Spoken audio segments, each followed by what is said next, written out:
Mais uma sessão do nosso estudo de dielétricos, equações macroscópicas, desta vez estudando a lei de Gauss macroscópicas, que vai nos levar ao conceito, né, de deslocamento elétrico, é um vetor D macroscópico.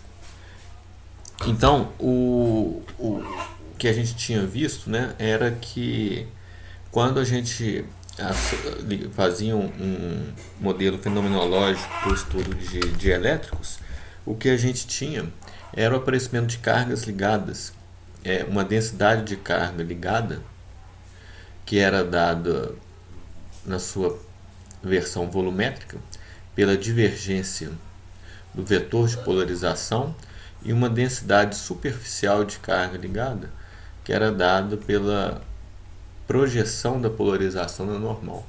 Então, ligado significa que tem origem em cargas que já estão presentes no sistema e que se reorganizam em resposta, né, a alguma coisa. Então, a polarização do sistema é a resposta do sistema.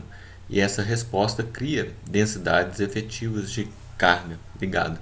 Através delas, se nós as conhecermos, nós podemos calcular o potencial usando as equações usuais que ligam potencial à densidade volumétrica de carga e potencial à densidade superficial de carga ligada. Né? Então a gente pode usar esse ρ e esse sigma da forma como a gente tinha visto nos capítulos anteriores. Mas é útil para a gente construir uma equação diferencial que nos dê os campos relevantes ao problema, isto é, os campos macroscópicos, se a gente mesmo desconhecendo as densidades ligadas. Então a gente busca uma equação diferencial macroscópica que envolva apenas densidades de cargas livres. Né? E como que a gente faz isso? É só perceber que o meu ρ agora do meu sistema é um ρ que eu vou chamar de livre. Alguma carga que eu coloco no meu sistema, como a gente tinha antes, cargas que eu coloco na superfície de algum material ou em algum material, é a carga livre. E a carga ligada, que é essa que vem da polarização, né? Se o material tiver nesse efeito. Então, na lei de Gauss, eu já vou pensar numa lei de Gauss macroscópica, com esse E sendo E macroscópico, colocando no lugar do ρ, o ρ mais o ρ ligado. Então, isso aqui vai ser ρ livre mais o ρ ligado. E eu substituo a expressão do ρ ligado aqui, que é a menos divergência de P, né, que eu tinha escrito aqui. Então eu posso escrever assim, ó, divergência de ε0E é igual a ρ livre, o ε0 eu já tirei, menos divergência de P. Essa é a equação de cima. Agora eu tenho divergência aqui e aqui, eu posso escrevê-la num lado só da equação.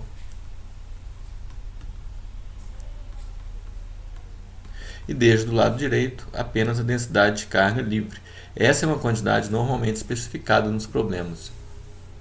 Enquanto que a polarização, muitas vezes, a gente tem que descobrir via conhecimento do material, como que o material responde. Às vezes ele é um dielétrico linear e a gente sabe qual que é a polarização em função do campo elétrico, que é dado por uma constante de proporcionalidade, que é a permitividade. Ou então a gente tem algum modelo já para polarização antes, mas de qualquer forma eu vou colocá-lo no lado esquerdo da equação e chamar esse parênteses de um vetor que vai ser o deslocamento elétrico. E isso me dá uma lei de Gauss na forma diferencial em termos apenas da densidade de carga livre. Notem que eu posso passar isso para a forma integral, né? Integrando no volume dos dois lados, e no lado esquerdo eu aplico o teorema da divergência para transformar numa integral de superfície. E eu tenho que a integral na superfície do deslocamento elétrico, né? A integral na superfície do deslocamento elétrico vai ser a carga livre englobada por aquela superfície. Isso é uma lei de Gauss macroscópica, né? Porque foi construída com o campo elétrico macroscópico, a polarização macroscópica e o deslocamento elétrico, portanto, também é uma grandeza macroscópica. Então a ideia é, de posse do Q livre, ou né, ρ livre, que é a mesma especificação, eu vou tentar obter esse deslocamento elétrico usando essa lei de Gauss. E a partir do deslocamento elétrico, eu vou tentar chegar no campo elétrico, né? Isso vai ser feito via alguma informação que eu tenho sobre o material que vai estar contido na polarização, como a gente vai ver daqui a pouco. Tá? Então vamos fazer só um exemplo para ver como que isso funciona. Vamos supor que eu tenha um fio longo, vou colocar como exemplo. Um fio longo está aqui.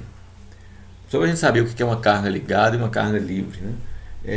Então ele vai ser envolvido por um material isolante, que é isso aqui. Isso aqui vai ser tudo uma coisa que eu vou considerar infinita aqui. Então isso aqui é um fio, né? E aqui eu tenho um material isolante envolvendo ele. Então eu vou colocar assim um fio longo, né? Envolvido por um isolante. Eu não tenho muita informação sobre esse dielétrico, né? Mas eu sei que o fio tem uma densidade de carga linear constante por unidade, lambda, que eu vou chamar de lambda. E eu quero calcular o D. Bom, então é uma aplicação normal da lei de Gauss, tá vendo? Olha, eu vou construir uma superfície gaussiana. O campo por simetria tem que ser radial, né? Porque é um fio longo, infinito, não pode ter componente enviesado, né? Ele tem que ser radial. Então eu tenho da divergência de D igual ao ρ livre, eu tenho a forma integral que eu aplico, identificando o que é carga livre agora. Carga livre, olha, é o que está no fio, é o lambda, né? O dielétrico é o que está em torno. Agora, o lambda eu coloquei lá no meio do dielétrico, essa é a carga que eu adicionei ao sistema. É uma carga livre, né? Não faz parte da polarização do sistema, não faz parte do dielétrico. É alguma coisa externa que foi colocada no meio do dielétrico. Essa é a carga livre, que é livre. Então a aplicação é imediata, porque por simetria eu posso fazer a integral, tirar o D para fora da integral, porque ele é constante por uma certa distância aqui que eu estou chamando de S, essa coordenada radial. Então minha contribuição para a integral vem toda da superfície lateral, né, que tem a normal paralela ao D, e eu estou pegando uma porção de comprimento L ao longo do cilindro, então a superfície lateral é 2πsL. E a carga envolvida por ela é lambda, carga livre, né, lambda vezes L. Então tá aí, eu calculo facilmente então, um deslocamento elétrico que vai ser lambda dividido por 2πs na direção unitário, na direção radial que eu estou chamando de S, né? Então, veja bem o que acontece, né? Para R maior que o raio desse isolante, vou chamar de um R maiúsculo, eu estou lá fora do dielétrico, né? Então a polarização é zero. Então isso aqui é uma coisa simples, mas às vezes a gente tem que prestar atenção para ver como realmente é simples, né? Fora do dielétrico eu não tenho resposta do material, a polarização é zero, né? A polarização é uma propriedade do material, de como ele responde, formando dipólos, né? Fora a polarização é zero. Então fora do material, o D, que sempre é ε0e mais P, aqui vai ser ε0e porque P é igual a zero. Então fora do material eu sei que o campo elétrico, né, vai valer como o resultado que a gente já tinha antes, né, sem dielétrico mesmo, lambda sobre 2πε0, 1 sobre S, na direção radial. É isso. E dentro do dielétrico? Dentro do dielétrico, eu ainda não posso dizer muita coisa, porque eu preciso ter informação sobre o material. Sem informação sobre o material, eu não consigo avançar.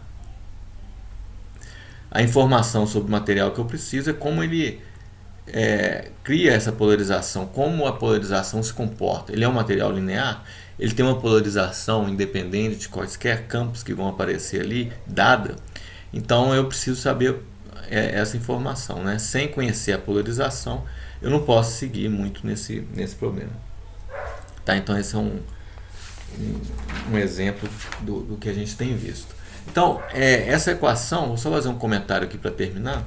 A equação que nós vimos, né, divergência de D é igual a ρ livre, foi uma equação obtida por meio fenomenológico, porque eu adivinhei, né, no início, criando um modelo que já envolvia a resposta do material via criação de dipolos elétricos. Então eu vi o material como uma coleção de dipolos elétricos, e isso me levou, com alguma manipulação algébrica, ao conceito de carga ligada, e eu introduzi isso na lei de Gauss e cheguei nessa equação.